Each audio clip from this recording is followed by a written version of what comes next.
Hashem, we are learning the Alter Rebbe, we are learning Beitzah. We're going to be learning today Daf Lamed Zayin. We actually left off on Daf Lamed Vav Amid Beis, 3 lines before the bottom of the Amid. We had the Mishnah that categorized rabbinic prohibitions of Shabbos and Yom Tov. Normally the word that's used is Shavus. Don't do it. But the Mishnah actually said there's Shavus, Reshus, and Mitzvah. Shvus means, and it refers to an activity that has no mitzvah element involved with it at all, like climbing a tree, and the Chazal said, don't do it. Then you have other activities that have a mitzvah element. Normally, mitzvah element, it's called mitzvah. Being that we are also using the word mitzvah, so relative to mitzvah, we're calling that Reshus. And then you have mamash mitzvahs, obligations. And you have from all 3 categories isurim, and they are both equal, Shabbos and in Yom Tov, as the Mishnah concluded, that ein bein Yom Tov l'Shabbos ela oichel nefesh bilvad. So we're going to go through the cases of the Mishnah, and we will explain why did the Chazal say that it's asur. We're going to be learning, for example, about the prohibition of mekach umemkar, of doing commerce on Shabbos and on Yom Tov. And yes, I know that we learned before that commerce, if you don't specify a measurement, and if you don't specify a number amount, a money number amount, so on Yom Tov there are exceptions. But the general isur of mekach umemkar, we're going to learn a very important Rashi today on Daf Lamed Zayin Amud Aleph that actually gives 2 approaches in how he understands the isur of mekach umemkar that are extremely important to halacha l'maisa. One is what Rashi calls Asur min ha-mikra. Mikra doesn't mean the 5 books of Moses. Mikra means scripture. It's based on the pasuk in Yeshayahu of V'daber Davar. And then Rashi writes what is more commonly known, that it's a bona fide Isur midrabanan, because you might end up writing documents, as we will be learning today. We're going to also see the source of Shitas HaRaivit concerning all muktzah. That one of the, and the Alter Rebbe brings down the Raivit in Shin Ches in the beginning when he brings the 3 reasons for muktzah. One of them is because you might end up carrying it. Don't handle certain things because it's almost like a geded, not to end up transporting it. And as we will see, these are actually the words that we will have in our Gemara.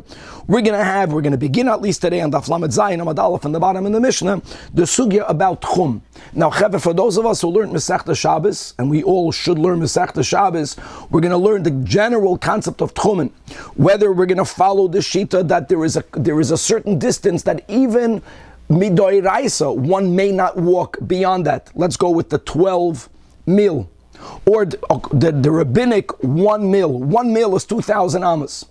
That one may not walk beyond your initial place of taking in Shabbos. Midrabanan, and the Isurei Tchum is both on Shabbos and on Yom Tov.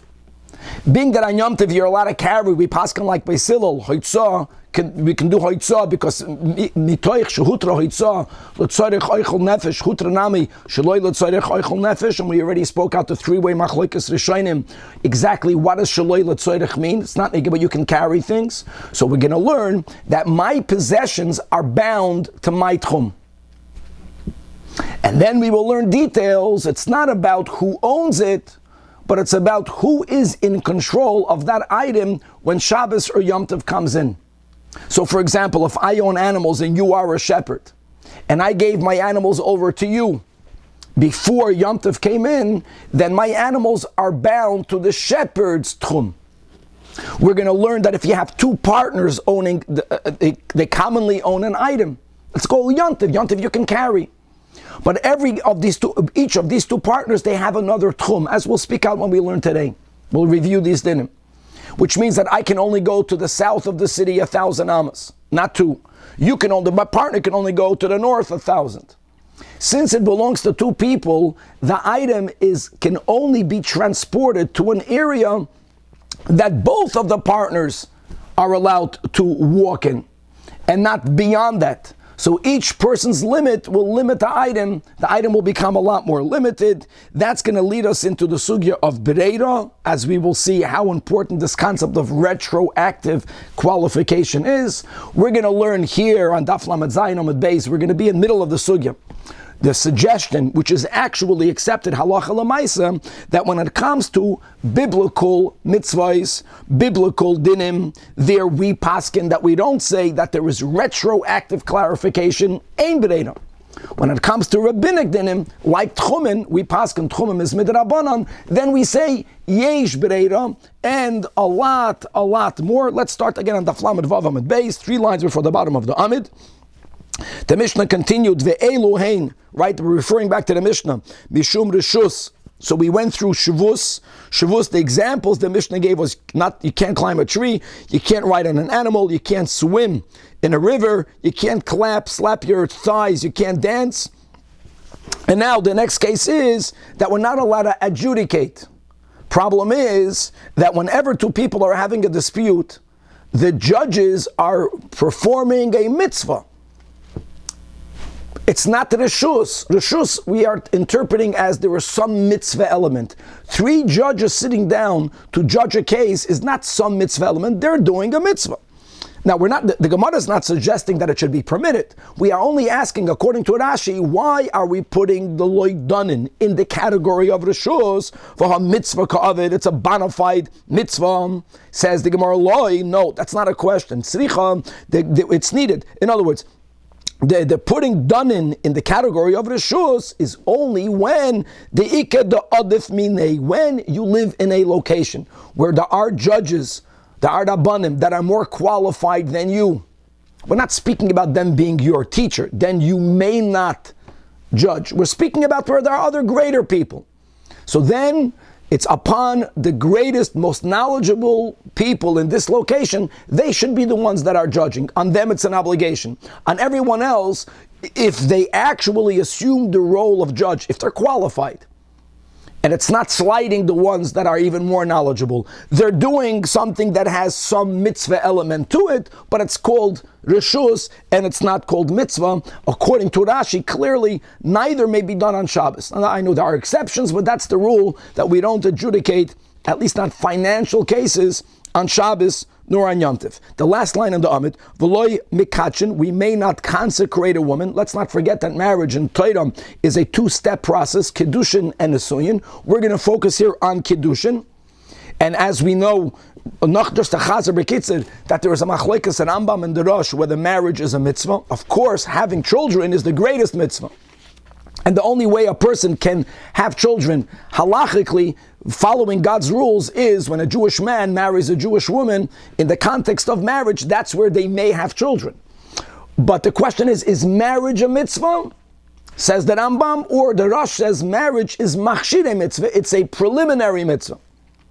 And either, both the Rambam and the Rosh will have to make an effort to understand either the question or the answer of this Gemara.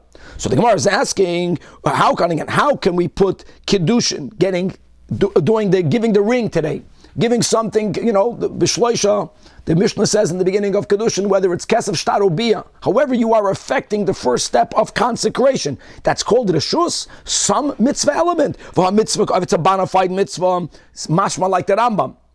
Then we'll see the answer, mashma like the Rosh. So the Gemara says, lo, it's needed. The is lay isha ubanim daf lamed zayin. The person already has a wife and children.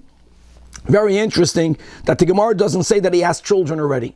And like Rashi points out, machlekes b'shamai and b'silol, what is the minimum amount of children that one must have to fulfill his obligation of pru'uravu? Lebeshamai, 2 sons. Lebesilol, a son or a daughter. Even though, truth be told, even when you have 2 sons or a son and a daughter, you only get the mitzvah when they get married and you have from both of your children, you have a grandson and a granddaughter with the pratim of how it has to happen. But anyways, you already fulfilled your mitzvah. So now that you already fulfilled your mitzvah, even though there's a pasuk in Koheles that is quoted, and the pasuk quotes Baboiker Zara Ezarachi. When you are younger in the morning, in your youth, you should have children. Ula Arev, and in the evening, which means even when you're older, meaning even though you already fulfilled the mitzvah, Al Tanach Yodecha, don't rest, don't put your hands down.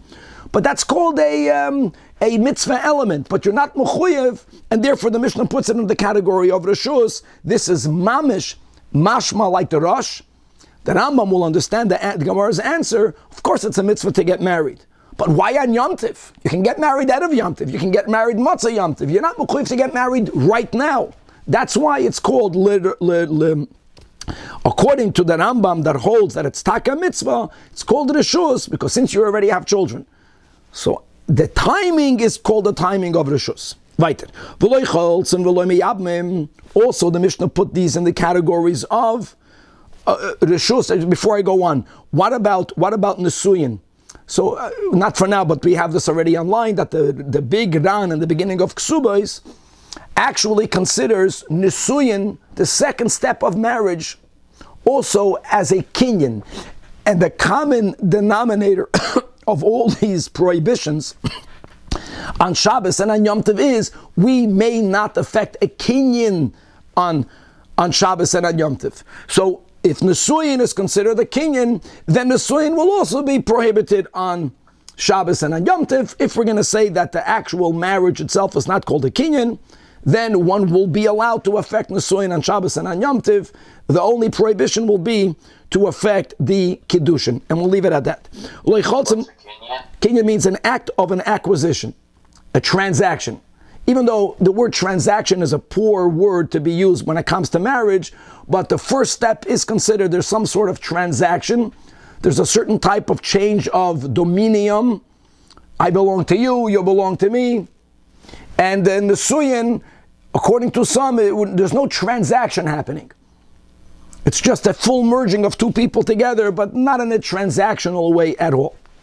Let's go on. The act of chalitza and the act of yibum, again, may not be done on Shabbos and on Yom Tov. The problem is, again, it's a mitzvah. How are we saying this is reshus? So the Gemara says, loy, tzricha, the case of the Mishnah is the ikka gadol, that there is an elder brother. So let's say Reuven was married to a woman. Reuven passes away without any children, not from her, not from other prior marriages, or not from out of marriage. He has no children, no grandchildren.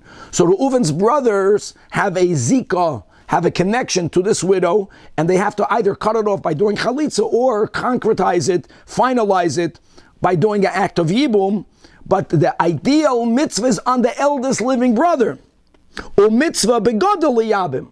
And if the non-eldest brother is doing it, it's effective, but you can't call that mitzvah, it's called reshus. And as we have in Parshas Kiseitze, the pasuk v'hoya habechoyer asher teiled yakum al shem achiv hameis.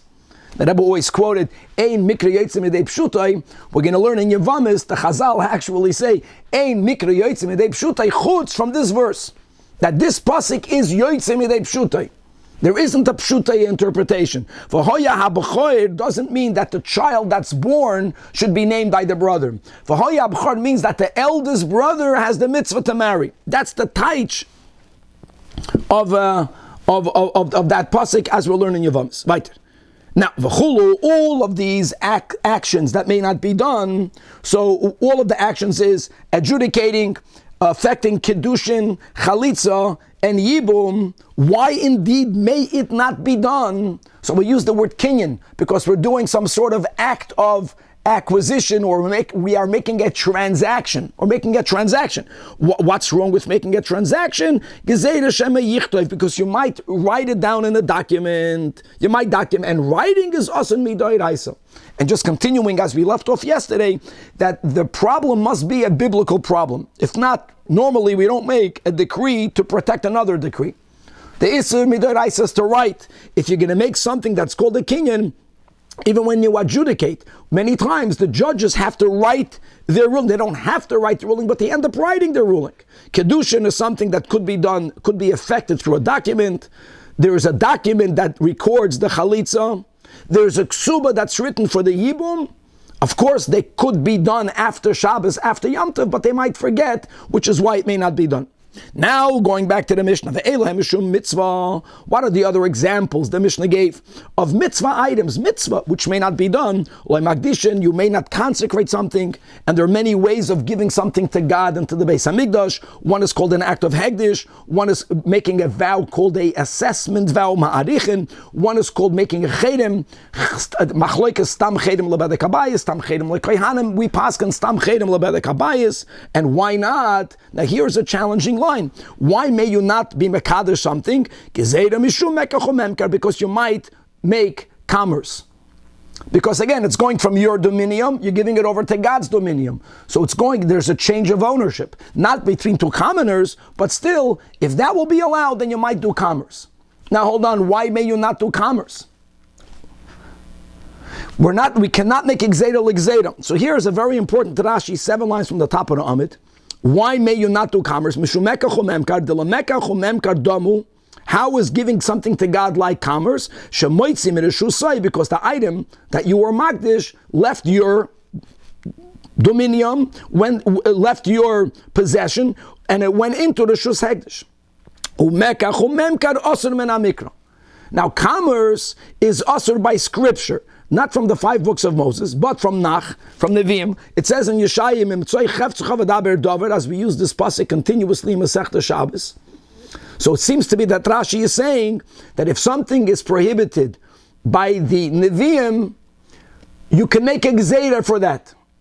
Remember that. Inami mekach umemker is also only a typical rabbinic prohibition. Why? Because if you will be allowed to do commerce, then you might end up writing a document. The obvious question is, if mekach umemker itself is only asur midrabanan, ve'im toimer havi l'gzeira l'gzeira. So answers Rashi, kula chad gzeirahi. It was one gzeira. One gzeira, don't make a kinyan, don't make commerce, all one gzeira. And including in making commerce was the gzeira of not being magdish something, because the point of commerce is there is a change of ownership. Back inside the Gemara. We may not separate Trumas u'Maisros. Says the Gemara Pshita, you're doing an act of tikkun. So Tanach Rabbi Yosef, or it looks like tikkun. Tanach Rabbi Yosef lo nitzracha elo litn lekoyin lo b'yayim. What a Gemara. He says like this, that if a person separates Trumas u'Maisros, and then they give what they separated on the day of Shabbos or on the day of Yom Tov, an observer, it's only about the observer. The observer won't even know that you separated the truma to make fit that which remains. He won't focus on that. He's going to see that you took some of yours to give it to the kohen. Understand? We don't share. We're supposed to share on Shabbos and on Yom Tov. So it doesn't look like you made a separation to fix what remains with you. It looks like you simply took some of your food and you gave it to a kohen. It doesn't even look like you're doing a tikkun. On top of the fact that it's not discernible to the eye. So maybe one would have thought that it's permitted. That's why we have to say that it's usher. Back inside the Gemara, paid the Tefilla me'esmol, when you may not take off Trumas u'Maisros. If you could have done it before Shabbos, before Yom Tov. We learned this above. Aval paid the Tefilla ha'idna, but if the only time where the obligation came into effect was on Shabbos or on Yom Tov, the example will be on Yom Tov, Kigoin Isam, because you only have to separate challah after you need the flour and the water, which may be done on Yom Tov. So if you needed a dough today, you can only give challah right now, la'afrushim in a challah. So you couldn't have done it yesterday. You had no dough yesterday. Then indeed, mafreshinon, you separate the challah, v'yavinon l'koyin, and you give it to the kohen on Yom Tov, because it could not have done prior to. Okay.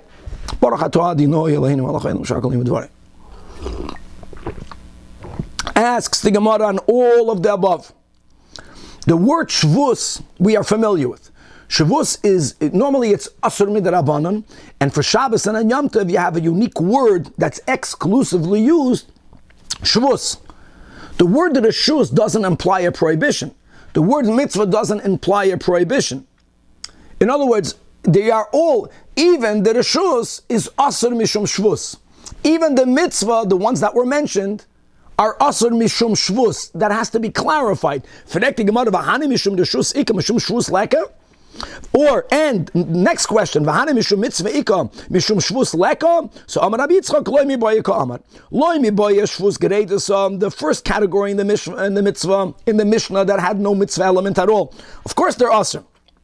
The Mishnah wants to just to emphasize the novelty, el afilu shvus, the reshus, even when we speak about reshus, again reshus, Rashi here used 4 different expressions pointing out the meaning of some mitzvah element.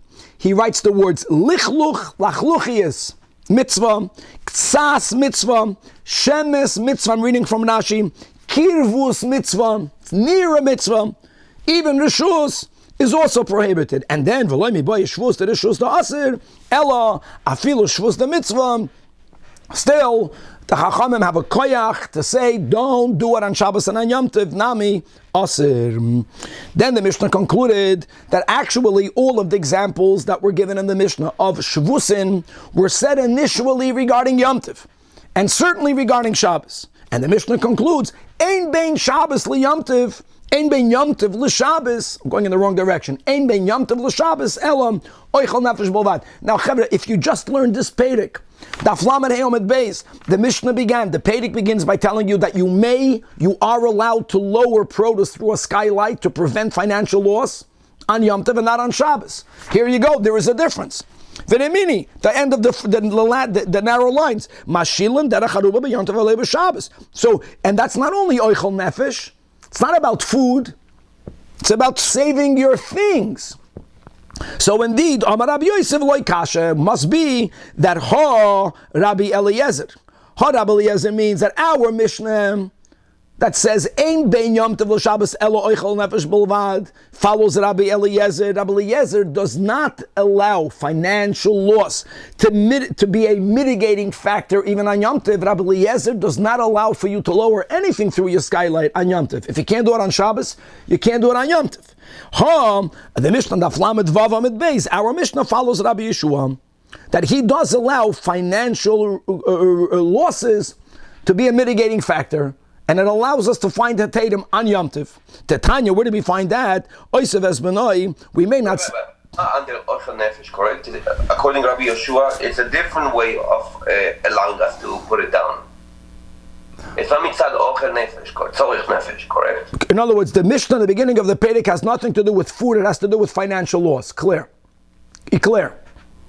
Now, of the Tanya, Oisev es benoi, if a mother, and according to some the father, and its offspring, which may not be slaughtered on the same day. Now, the reason why animals are not muksan Yom Tov is because you can shech them. But if a mother and a child falls into a pit on Yom Tov, you want to take them out, not to eat them, you want to just save them. They shouldn't be stuck in the pit. You got a problem, because one of them is muksa. One you can shecht, one you cannot. And indeed, Rabbi Eliezer says you can only bring up one of the two. Almanas l'shoichta, you can't bring it up to save it. You bring it up because you have to at least have the potential of slaughtering it and shecht it. So at least it's not muksa because it's oichel nefesh. And the other one, which is in dire straits in the pit, well, you put food in there. Provide its sustenance in the pit to do what you are allowed to do for it not to die. But we don't say that since it might die nonetheless, it's stuck in a pit, figure out a heter to bring it up. Rabbi Eliezer does not take into account financial loss to somehow be able, halachically, to override Yom Tiv. But Rabbi Yeshua Eimer, no, I'll tell you how to do it. In other words, he gives more credence to a potential financial loss. So bring up any one of the two. When you bring it up, you're saying, I'm bringing it up because I want to eat it. But then don't shecht it. And then change your mind. And that's called halachic subterfuge. A ha'arama, that's accepted. And bring up the second one in order to shecht it. And now you get to pick which one you shecht. So here, Bekitza, you see from this machlokes that Rabbi Yeshua gives more power to financial loss, and therefore the author of the Mishnah Daf Lamed Heyomet Beis is Rabbi Yeshua. And to that, Amalei Abaya, I completely, to Rabbi Yosef, I don't accept your comparison. Mimai Dilma Atkan Likam Rabbi Eliezer Hassan. The reason why Rabbi Eliezer does not allow you to use a halachic subterfuge, because the efsher beparnasa, because Who says the other animal will die? You put food in the pit. But over here, in the case of the rain, it's about to rain. If you won't be allowed to lower things through the skylight, things will get ruined. Maybe even Rabbi Eliezer will allow for you to lower it. And guys, don't forget, only on Yom Tov and not on Shabbos. The reason why Rabbi Yeshua allows you to bring both animals up is because the Efshel Arume. Because I know it's subterfuge, but indeed, if I brought up animal number 1 and I really changed my mind, I'm allowed to bring up animal number 2. When I bring up animal number 2, it's not muktzah, because I'm going to shecht only animal number 2. But over here, in the case of lowering produce, which is tircha, there's no harama, loy, and therefore that does not work. We're back to the contradiction. Elam Rav Papa leKashem. The Mishnah daf lamed vav amid beis ein bein Yom Tov l'Shabbos elo oichel nefesh belvad is following the shita of Beis Shammai, and the Mishnah daf lamed hey amid beis is following the shita of Beis Hillel, which is, as we learned ourselves, regarding oitzah shaloi l'tzoyrech. And interestingly, we're going to now explain that lowering something through a skylight, it's not only about tircha, it's about someone who's less concerned of you end up transporting it out of that domain into another domain. The more you are concerned with the melacha of hoitza'ah, the more you're going to be goyzed, don't move anything. Not because of tircha, but because of muktzah. The link between tiltul and hoitzah is here Beitzah daf lamed zayin. Ditnan beShammai yoimrim ein moitziin lo yasakoten. We had this above. V'lo yasalulav v'lo yasasefer Torah l'reshus harabim. We don't say metoich shehutra hoitzah lo otzoyrech oichel nefesh hutra hoitzah even when there's no oichel nefesh, or completely shaloi l'tzoyrech. And Beis Hillel, they are matir. In other words, it's only Beis Hillel that allows the lowering of produce. Beis Shammai will not allow for you to lower the produce, not because of tircha, but because it's muktzah, according to Beis Shammai. The Gemara says, what are you talking about? There's hoitzah and there's muktzah. Dilma loyi at kal nekomri el b'Shammai hasam ela hoitzah. The Mishnah daf Yud Beis is about carrying from Reshus HaYachid to Reshus HaRabim, carrying daladamas b'Reshus HaRabim. But tiltul, which is the topic of Lamed Hayom Beis, which is only a derabanan, then who says that they're going to be machmer? Answers the Gemara. Ato tiltul lav tzoyrech hoitzah. But Bechlal, the whole muktzah isn't connected in order to prevent people from carrying. It is. There is a link. The larger the issue with hoitzah, the more things will be asr with tiltul. That's the sheet of the Ravid. Gavaldik. And therefore, again, Beis Shammai and Beis Hillel, and according to Beis Shammai, you may not lower produce through the skylight, and therefore, according to Beis Shammai, ein bein Yom Tov l'Shabbos elo oichel nefesh belvad. It's gavaldik. And Beis Shammai also doesn't hold of mitoich. The only difference is oichel nefesh. Okay, Chaver, we are starting the sugya of tchumen. On Shabbos, we're not allowed to. One more time. Let's go quick. Beis Shammai is ein bein. Mamish, yes, of course. It's so perfect. Okay. But in other words, not only is there no mitoich, but more than that, you may not lower through the skylight. Okay, now. I was wondering the whole time, what about carrying? But now this answers that, because the carrying that's not in the Beis Shammai is only for Eichel Nefesh. Well, the case of the Mishnah is that if I have a Reshus HaYachid, if the roof belongs to me and the house belongs to me, there's no carrying involved at all. I understand, but for the Ein Bain part of it... Very good, very good. That answers everything. That answers everything. Gewaldig. Okay. Now, Tchum, Shabbos we can't carry, but we can walk. Nevertheless, let's go with the Midrabanan. Midrabanan, a person may not walk beyond the 2,000 Tchum boundary. From where do you measure it? If a person is shoivis, if you take in Shabbos in a city, you only measure it once you leave the Ibura Shalir. If you took in Shabbos out there in the field, you have your Daladamas, and you begin measuring the 2,000 Amas right outside your Daladamas. However, came along the Chachamim, Shlomo HaMelech, and they said like this: you only have 2,000 amas, but let's say I want to go to a place that's 3,000 amas away, can't go there. There's a solution. It's not going to help me go 10,000 amas, but it's going to help me go up. I can add up until 2,000 amas. Like even if there's a city that's 3,999 amas to the right, What you do is that you put food, which is you have to be within 2,000 amos of the food, and your destination has to be within 2,000 amos of that food. You're koine shvisa with your food. It's as if you were there when Shabbos or Yom Tov came in, and now you can walk from your food 2,000 amos. In other words, an Eruv Tchum doesn't really allow you to walk more than without making an Eruv. It just changes to where. You always are bound by 2,000 amos here, 2,000 amos there. 2,000 amos in each direction. Question is, where is the center? You can place the center in another place. Now on Yom Tov you can carry.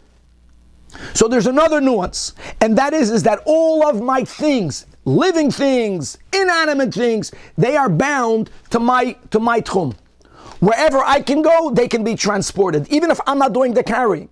Wherever I may not go, they may not be transported. And final, third, that's too complicated, this picture. We don't need this picture. And the third nakuda is, it's not about ownership. It's not about what belongs to me. It's about under whose control is the item when Shabbos or Yom Tov came in. That's the key. So if I own an animal, but you're a shepherd, and I gave it to you before Yom Tov, since it was under your control, it goes by the shepherd's tchum. That's more or less, and the third case will be, if something is owned by two partners, and each one placed a tchum in the opposite direction, so that limits what belongs to both of them. It can only be taken to an area that is common to both.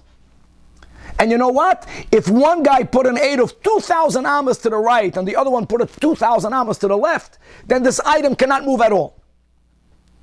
Okay, says the Holy Mishnah. We got the whole sugya now. Habehema, whether habehema means it's living things, or kelim, they are doimim, inanimate. The rule is keragle haba'olam. They only may be transported, I don't care by whom, to the same place where their owner is allowed to go and not beyond the 2,000 amma boundary. However, ba'alim normally means owner. Here it doesn't mean halachic owner. It means the one who is in control from when Shabbos or Yom Tov came in. And here are the examples. If you gave over your animal to your child on Yom Tov, or you gave it over to a shepherd on Yom Tov, which means that when Yom Tov came in, it was not in their possession, it was not under their control, then it remains Harei Elu Keragle Haba'alim. It remains bound to the tchum of the owner and not to the son and not to the shepherd, implying that if it would have been given over to them prior to Yom Tov, even though they don't own it, but then it would be bound by the boundary of the son, bound by the boundary of the shepherd. Next, if a father passes away and he left an estate and the children did not yet divide this estate. So the estate is called tfisas habayis. They are like partners. However, if there is a specific item that is designated to one of the children, it's not about ownership but about control. Let's say we learned, if one son is in charge of dealing with the banks, and for that he needs to have the fancy suit.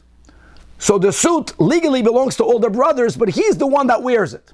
If there is an item that we know is under the control of one, Harei Elu Kerag Lov, so then that item is only bound by the tchum of that child. Even though they didn't divide the estate, even though really they all own it, I don't care. It's under his control. But if there's nothing designated to anyone, so it legally belongs to everyone de facto is using whatever they want, then Harei Elu Kemakim Shaholchin, then all of these items may only be taken to an area that's common to all of them. Gavaldik, to an area that's common to all of them. So if people have different boundaries, it further limits where this item can be taken to. Another thing, if a person borrows an item from his fellow before Yom Tov, borrowing means he doesn't own it, but it's under his control, then keragli hashoyel, then it's going to be bound to the boundary, to the tchum of the borrower, like we mentioned, because it's about under whose control is it when Yom Tov comes in. However, Yom Tov, but if you borrowed an article on Yom Tov, when Yom Tov came in, it was in the hands of the lender, then Keragli Hamashal, then it still is bound by the tchum of the lender, and therefore, a great example it will be if a woman is going to borrow from her neighbor on Yom Tov. That's normal. You're cooking, you're baking, and you're missing something. So she's going to borrow spices, or she's going to even borrow water or salt, right? And she's making a dough. And she's doing that on Yom Tov. So think about it. The spices, when Yom Tov came in, was by the neighbor. The spices is bound by the tchum of the neighbor. But the flour is from this woman, from the borrower. Now you have an item that has a mixture of both.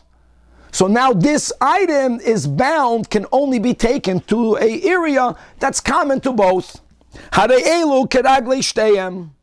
Yovaldik. And a detail, Rabbi Yehuda says, listen, I agree with the spices and with the salt. These are items that are at least sometimes recognizable. Sometimes not. But sometimes you can see the little piece of pepper. Sometimes the salt is a granule that you can discern. But water, which gets so absorbed in the dough that it's completely not noticeable, you don't even see its mitzias. So because of that, then even though the water belonged to the neighbor, to the lender, when Yom Tov came in, it doesn't limit the place to where you can take the baked loaf, because the partnership, the part, is completely not noticeable. But the principle we get from the Mishnah. Something belongs to me and you. If we don't share the same tchum, then this item can only be can be taken to an area that's common to both of us. Okay. Says the Gemara. Daniel Ram is saying hi to everyone. Says the Gemara, Masnisen. Why the Tanya Rabdoisa or other people say Abu Shol says on the top, if you purchased an animal from your fellow on Erev Yom Tov, but you didn't take control over it, you paid for it, you didn't take it. Nevertheless, because since it was the seller's intention from before Yom Tov to hand it over to the buyer on Yom Tov, so it's about the intention. Guys, so far, so good.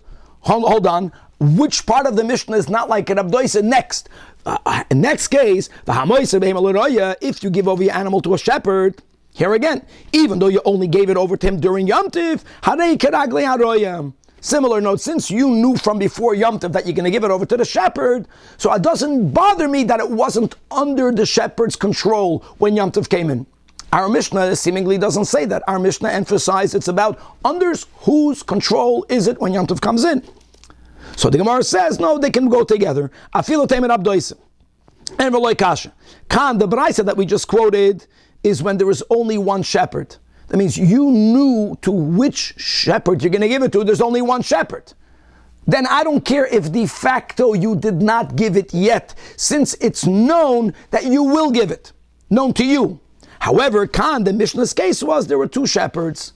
And therefore, since it's not known, you did not know to which shepherd you're going to give it to, therefore you have to actually give it to them from before Yom Tov for the animal to be bound to the shepherd's tchum. And Daikanami, the Mishnah gave always your son or your shepherd. That's a very important. In other words, you had options. You had options whom to give it to. Shema mina, that when there are no options, when there's only one person, then we indeed assume that you're going to give it over to the shepherd, that even though you only gave it on Yom Tov, it's only bound to the tchum of the shepherd. When he heard the Beitzah, halacha ke Rabbi Yosi, which sounds like, according to him, Rabbi Doisa argues with the Mishnah. The Gemara asks, hold on, mi Rabbi Yechanan hachi? Didn't Rabbi Yechanan say halacha is stam Mishnah, and ours is a stam Mishnah? The question is based on the premise that our Mishnah and Rabbi Doisa, they disagree. And also Vitnan, here we go. So the Gemara answers, no problem. Didn't we just explain that our Mishnah and the Beitzah are not in disagreement? Our Mishnah and Abdoisi are saying one and the same. Abdoisi is speaking about when there's only one shepherd, and so is the halacha. Our Mishnah is where there were two options, so there we have to actually transfer it over from before Yom Tov for it to be clear that it's going to be under that person's control, and only then is it bound by the royas or by the son's tchum. Very good. Before Yom Tov, partnership. Two people borrowed a shirt. Now, what's that? Two people don't wear a shirt at the same time, but that was their agreement. One person says that they borrowed it before Yom Tov, guys. It was under the control of both before Yom Tov. And they made up. And he's going there in the morning.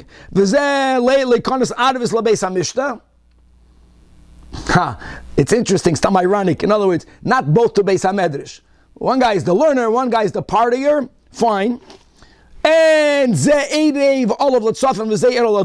each one's location demanded for them to make an eid of Techum in opposite directions. So the point is, can only go to the Tzafin limited by the one who put the eid of L'Darim, because the more you put the eid of in the Darim, the less you have on the Tzafin. Similarly, mahalach only L'Darim kerag l'misha eid of L'Tzafin. In other words, the garment must stay in the area common to both individuals. Very simple. And furthermore, that's if everyone only put their eid of Tchumen less than 2,000 amas in their direction. But ve'im mitzu'u esat Tchum, the last narrow line, if they established the Tchum.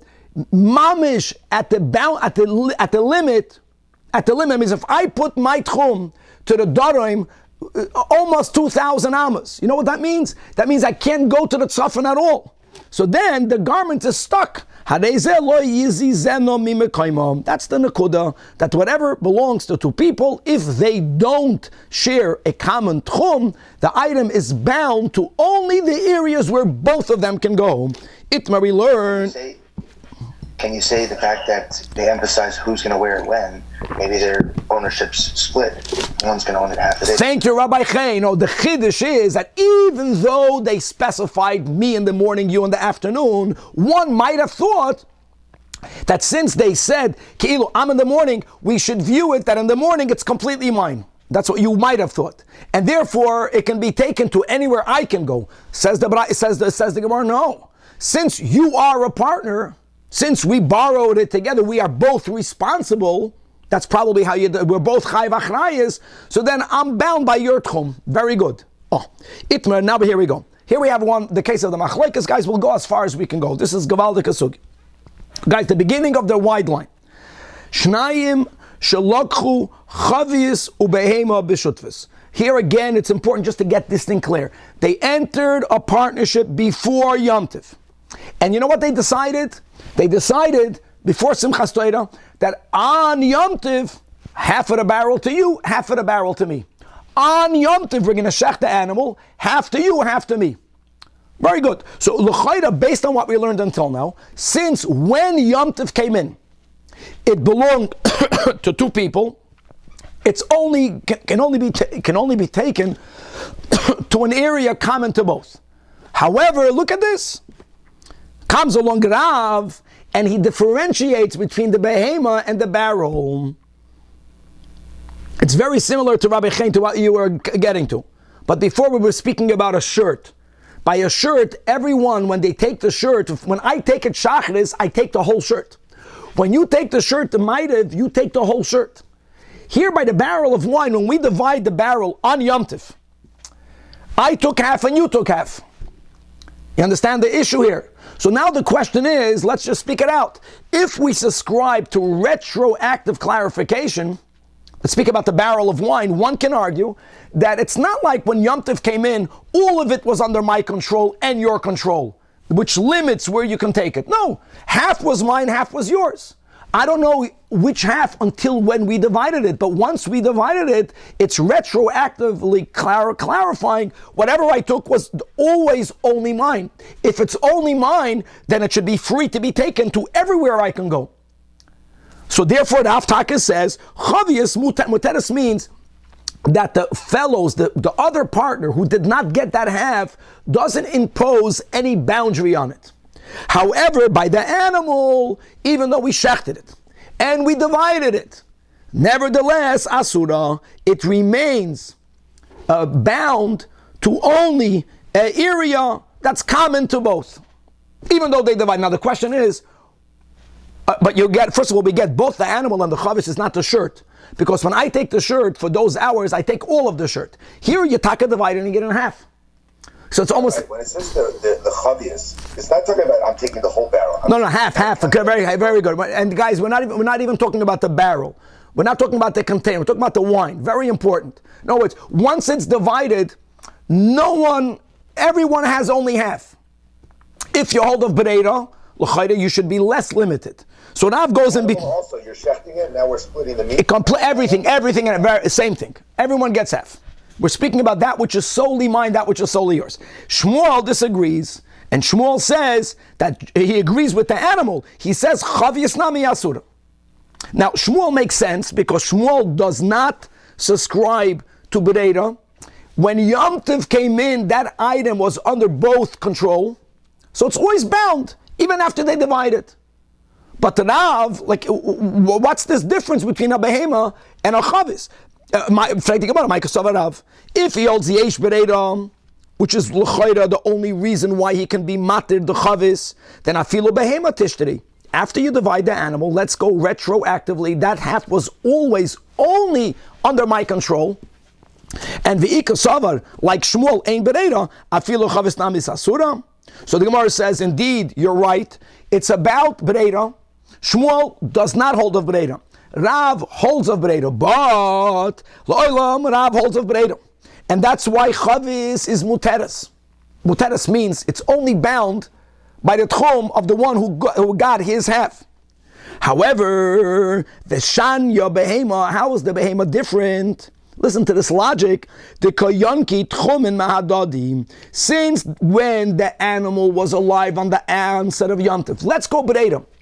If I got the right half and you got the left half, the right half was always mine. Seder. But when the animal was alive, the right half's life was dependent on the left half. If you would have cut the animal in half, it would have died. So it was getting its sustenance from the other part of the animal. So since your half of the animal is bound by your tchum, even my half of the animal, when Yom Tov came in, was bound by your tchum, unlike wine.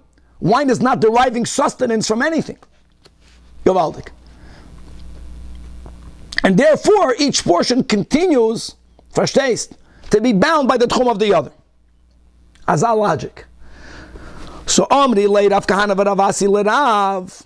If you accept this concept of Yonki Tchumen, I have a bigger issue. Let me just say it by heart. Guys, there's no problem. I'm allowed to eat your food. No one is going to say that your food is muksa to me.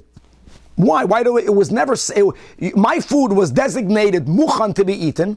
We are Yidden, we share things. If my food is mukhan for me, it's automatically mukhan for any other person.